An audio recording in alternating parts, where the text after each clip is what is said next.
So I was called into a meeting, 10 a.m. one morning, with my boss to get my salary review and my bonus. And a bit of a shock when I walked into the meeting, and in the meeting already was the head of HR. I was being fired, and it came as a real shock. Those of you who have been through this, it's a real shock. I was not prepared for it. I was not prepared for it. So I was faced with this situation. What am I going to do? So one of the benefits I had is that I had this training around developing mindset. Does anyone understand the work of Carol Dweck? She talks about fixed mindset versus growth mindset. Has anybody understood this? Okay, I really encourage you to take a look at this. So I've done this training. And so a growth mindset says that really in terms of career, that we're not fixed in what we can do. That our skills and our abilities are our starting point, but we can really create new opportunities for ourselves. So I applied this approach. For me, it happened to be looking back and saying, well, okay, what am I going to do? And I asked myself a couple of questions. What is that thing that I've done where I've really truly added value? I really want you to encourage you in your own careers, whether you're advancing in your current company or you'll be moving to a new company. Think about the value that you add. Think about the value. So in my case, I peeled back the onion, and it applies to me, and I said, the thing that really I think I knew how to do well was to look at organizations that were having a large program of change that was failing and get it back on track. So I decided to start a consulting business based around that, but that thing's just around me. I also did some give back. I formed a networking group, and it was called Experienced Professionals in Transition. And it was focused on people who were struggling somewhat in finding their next role. So I noticed there that at any one point in time, there is a significant number of people who are struggling to find their next career if they find themselves out looking for a job. There's a significant number. And they have, like in this room here, immense deep experience in sales process, in procurement, in IT, in marketing, in distribution, in sourcing, in operations, in HR. Amazing experience, which is sometimes going to waste. At the same time, I was also networking with early stage and startup companies in New York, and I was looking to see maybe they could buy some of my consulting services. And I noticed that many of these startup founders and growth stage company founders were struggling with some really basic things. Like they were saying that at networking meetings I was going to, you know, Mike, do you know anybody who knows how to source high-end hotel furnishings from Chinese manufacturers?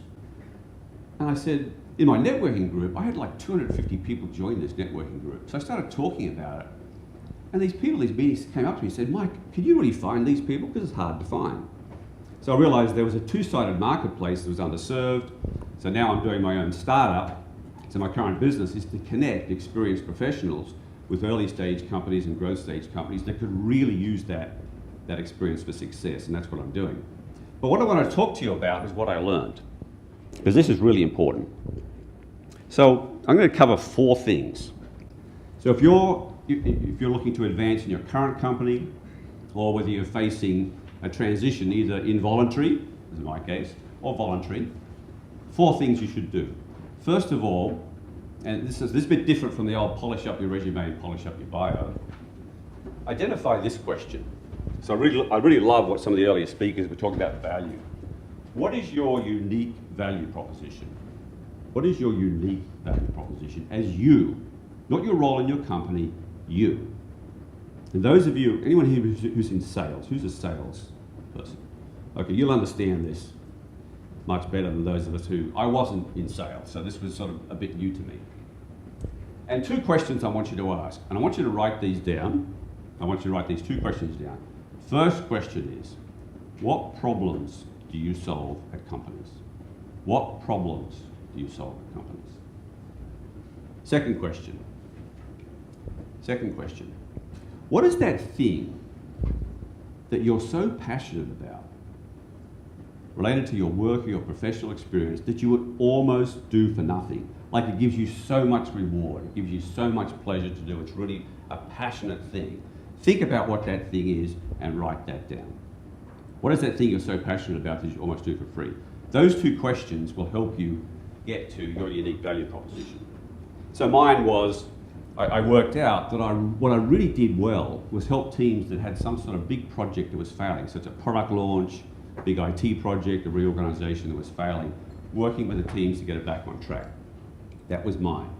Each one of you has your own. And I want you to think about this. Every single one of you has an absolutely unique value proposition. There is nobody else in the world that has your exact level of personal and professional experience and business and work experience. So second thing is, when you're looking for that next role, don't look on job boards. Job boards are the worst place to find your next role. Networking is absolutely key to what you're doing, and I'm going to come back to that. On most job boards, up close to half the roles are already filled. And those of you who work in who works in HR here? Anybody works in HR? Okay, a few. You'll know that many companies already have the role worked out, and they post the job on a job board because company policy requires it. So a lot of the jobs on job boards are already filled. The second are posted by recruiters looking to gather resumes for their own Rolodex. Very bad thing. I'm going to come back to networking as a key way to solve your next role. Thirdly, this is something that may be quite new, is I really encourage you right now is start a personal branding journey. This is not about the brand of the companies you work with, it's about your own personal brand. And how do you do that? And why is it? Because you need ways for you to stand out from the crowd, right? And this gets back to my first point about unique value proposition, is think about that thing which you uniquely know and start sharing it with your target community.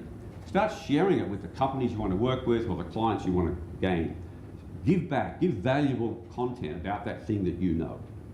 So LinkedIn is a really big part of that. Giving speeches like this, writing a book.